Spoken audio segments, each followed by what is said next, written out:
بہت سے نوجوانوں نے ایک سوال بھی، ایک شبہ بھی ہے، کسی نے شبہ ڈالا ہے، یہ ایک سوال ہے نوجوانوں نے کیا، اس کو میں پیش کرنا چاہتا ہوں کہ اہل بیت علیہ السلام نے خود پیغمبر نے اور خود اہل بیت نے، جناب امیر علیہ السلام نے، امام حسن حسین نے اور بعد والے ائمہ نے بہت زیادہ اپنے فضائل بتائیں، اپنا تعارف کروایا خود اپنی زبان سے، اپنے فضائل بتائیں، یعنی بتایا کہ ہمارا مقام کیا، ہماری عظمت کیا ہے، ہم معصوم ہیں۔ اور جناب امیر کے جو خطبے کا اقتباس پیش کرنا چاہتا ہوں، اس میں فرماتے ہیں کہ لا یقاس بآل محمد احد، کوئی کسی کا بھی اہل بیت آل محمد سے کوئی مقابلہ نہیں، امت محمدی ہو یا کوئی اور امت ہو، ان کا آل محمد سے کوئی مقابلہ نہیں، کسی کا کوئی بھی کمپیریسن ہی نہیں ہے رسول خدا اور ان کی آل سے۔ تو اب یہ اتنے جملے انہوں نے خود اپنی تعریف میں کہے ہیں، تو آیا اپنے منہ سے اپنی تعریف کرنا اچھی بات ہے؟ معاذ اللہ، یعنی آیا یہ اپنے منہ سے اپنی تعریف ہے؟ یہ شبہ میں اس کا جواب دینا چاہتا ہوں۔ اگر شبہ سمجھ میں آیا تو سوال کا جواب بھی سب کو سمجھ میں آئے گا۔ تو شبہ یہ ہے، کرٹیسزم یہ ہے کہ اہل بیت نے سینکڑوں نہیں ہزاروں احادیث اپنے فضائل میں بیان کیے خود، تو آیا یہ خود اپنی تعریف نہیں ہے اپنے منہ سے؟ کرنا چاہیے ایسا یا نہیں کرنا چاہیے؟ اب غور سے سنیے گا جواب کو۔ جناب امیر علیہ السلام نے 40 سے زیادہ مقامات پہ صرف نہج البلاغہ میں آل محمد کا ایسا تعارف کروایا ہے کہ اگر انسان صرف جناب امیر علیہ السلام کے ان الفاظ پہ غور کرے، میں چند جملے پیش کرنا چاہتا ہوں اور اس سوال کا جواب دینا چاہتا ہوں۔ سوال سب کو سمجھ میں آ گیا انشاءاللہ؟ تو اس کا جواب میں پیش کرنا چاہتا ہوں، اس پہ غور سے سنیے گا۔ مثال کے طور پہ جناب امیر علیہ السلام فرماتے ہیں کہ آل محمد کون ہے، تو فرماتے ہیں کہ جبال الدین، اللہ کے دین کے پہاڑ ہیں، ماؤنٹنز آف ریلیجن آف اللہ، اللہ کے دین کے پہاڑ ہیں، جبال الدین۔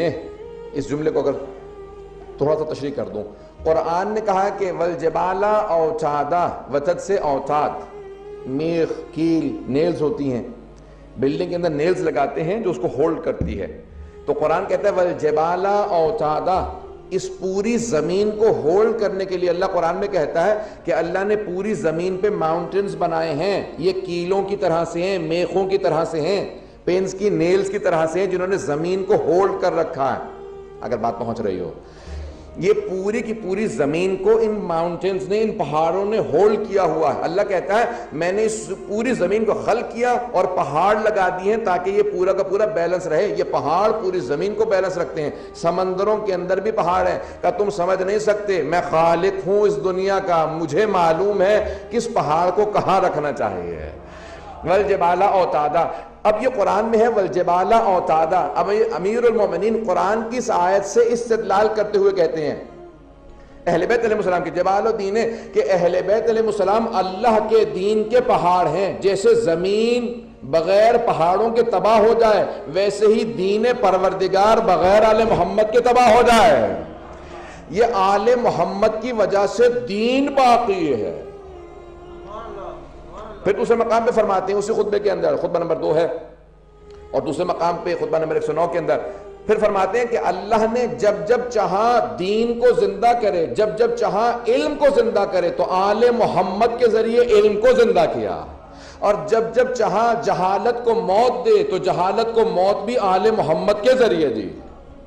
بہت بڑے جملے ہیں۔ ایک خط ہے جو معاویہ ابن ابی سفیان کے نام پہ امیر المومنین نے لکھا ہے، اس نے کہیں تقابل کیا کہ یا علی جنگ بند کر دیجئے، ہم اور آپ ایک جیسے ہیں، ہمارے خاندان بنی ہاشم بنو امیہ ملتے جلتے ہیں، تو آپ نے اس کو سخت ترین الفاظ میں لکھا ہے خط۔ اب میں اس کو پیش کر رہا ہوں، 2 جملے پیش کروں گا صرف اس کے، کیوں اتنے فضائل پیش کیے ہیں، میں اس کو سمجھانا چاہ رہا ہوں نوجوانوں کی خاطر خاص طور سے۔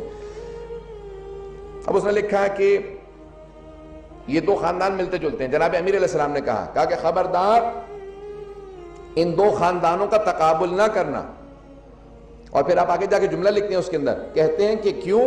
اس لیے کہ لیس الحرب، کیونکہ ان کے جو بڑے تھے ان لوگوں کے بنو امیہ کے حرب، ابو سفیان کا باپ، کہا کہ حرب ابو طالب جیسے نہیں ہیں، امیہ ہاشم جیسا نہیں ہے، من النبی و منکم المکذب، ہم وہ ہیں جن کے خاندان سے نبی ہیں، تم وہ ہو جن کے خاندان سے نبی کو جھٹلانے والا۔ اگر بات واضح ہو رہی ہو، کہ منا اسد اللہ و اسد رسول اللہ، اور اللہ کے رسول کا شیر ہم میں ہے، ومنکم اسد الاحلاف، تم میں جھوٹی قسمیں کھانے والوں کا شیر ہے۔ پھر دوسرے مقام میں فرماتے ہیں کہ منا سیدۃ النساء العالمین، پوری کائنات کی ملکہ فاطمۃ الزہرا ہم میں سے ہیں، ومنکم حمالۃ الحطب، وہ جو اس کی پھوپھی تھی ام جمیل، کہا کہ اور حمالۃ الحطب تم میں سے ہے. تو مولا نے بے انتہا اس کے اندر فضائل اہل بیت پیش کیے. اور ایک جملہ آخری پیش کر دوں کہ منا سیدہ شباب اہل الجنہ، ہم وہ ہیں جن کے خاندان سے جوانان جنت کے سردار حسن و حسین ہیں. ومنکم صبیۃ النار، اور تم میں جہنم کے بچے. یہ یزید کی طرف اشارہ ہے کہ میں یہ اتنے فضائل کیوں پیش کیے. آیا معاذ اللہ یہ ایروگنس ہے، معاذ اللہ استغفر اللہ ربی واتوب الیہ، یا کیوں فضائل پیش کیے؟ یہ شبہہ بعض اوقات ایجاد کیا جاتا ہے. آئیے اس کا جواب دینا چاہتا ہوں. جواب بہت سے ہو سکتے ہیں، میں صرف 2 جواب پیش کروں گا اور انشاءاللہ سب کی توجہ اپنے ساتھ چاہوں گا. توجہ لوگوں کی میرے ساتھ ہے؟ اب آئیں ذرا 2 جواب پیش کرنا چاہتا ہوں. ایک خود فرمان معصوم سے پوچھا یا علی آپ افضل ہیں یا آدم، تو آپ نے فوراً کہا تزکیۃ المرء لنفسہ قبیح، ایک مرد کا اپنے منہ سے اپنی تعریف کرنا قبیح شمار ہوتا ہے، برائی شمار ہوتا ہے، اچھی بات نہیں ہے. لیکن قرآن کہتا ہے کہ وَأَمَّا بِنِعْمَةِ رَبِّكَ فَحَدِّثْ، اے میرے حبیب اللہ نے جتنی نعمتیں آپ کو دی ہیں ان سب کا تذکرہ کیجئے. کہ اس لیے نہیں کہہ رہا کہ کیونکہ میں اپنے تکبر کا اظہار کر رہا ہوں، بلکہ یہ اللہ کی ہم پہ نعمت ہے، اس نے ہمیں ایسا بنایا. اگر بات واضح ہو گئی ہو تو کہا اس لیے نہیں کہ ہم کبر کر رہے ہیں، تکبر، بلکہ اس لیے کہ اللہ کی یہ ہم پہ نعمت ہے. عزیزان گرامی، معصوم و غیر معصوم میں فرق یہی ہوتا ہے. اگر غیر معصوم کے پاس کوئی چیز آ جائے تو وہ اس پہ فخر کرنے لگتا ہے، معصوم اپنے تعارف کے لیے ان چیزوں کو پیش کرتے ہیں. اگر بات واضح ہوئی ہو، ایک ان پہ یہ اللہ کی نعمت ہے کہ اللہ نے ان کو اتنے فضائل دیے. دوسرے علماء کہتے ہیں کہ بے انتہا لوگ بعض اوقات روز قیامت شکوہ کریں گے کہ ہم آل محمد کو پہچان نہیں سکے. تو وہ خود اپنی زندگی میں ہمیشہ کبھی کسی کو مہلت نہیں دیتے تھے کہ روز قیامت تم یہ نہ کہنا ہم پہچانتے نہیں تھے.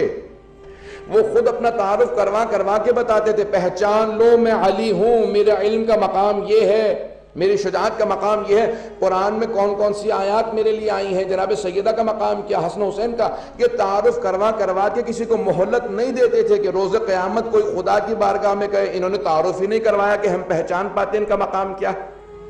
کہ انہوں نے اپنا تعارف کروایا، مسلسل تعارف کروایا. جناب سید الشہداء سب 72 شہید ہو چکے ہیں، آپ کے اصحاب شہید ہو چکے، بھائی شہید ہو چکے، بیٹے شہید ہو چکے. اس کے باوجود ایک مرتبہ، آخری مرتبہ اتمام حجت کی خاطر کہہ رہے ہیں تم روز قیامت خدا کی بارگاہ میں شکوہ نہیں کر سکتے میں نے تعارف نہیں کروایا تھا. میرے سر پہ میرے جد رسول خدا کا امامہ ہے، یہ سواری رسول خدا کی ہے، یہ آبا قبا رسول خدا کی ہے. سارا مجمع رونے لگا.